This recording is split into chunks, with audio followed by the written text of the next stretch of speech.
आज जो है मेरा प्लास्टर का काम जो है बंद रहेगा, क्योंकि देख सकते हैं मेरा जो है मकान में जो बाथरूम का पाइप है वो जो है ज़्यादा डाउन है। ये देख सकते हैं कितनी डाउन है। आज जो मेरा काम रहेगा इस पाइप को निकाल करके ऊपर करना है।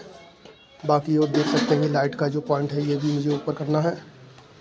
और बाकी ये देख सकते हैं अंदर जो है प्लम्बर लगे हुए हैं, अंदर जो है डायमीटर का काम चल रहा है।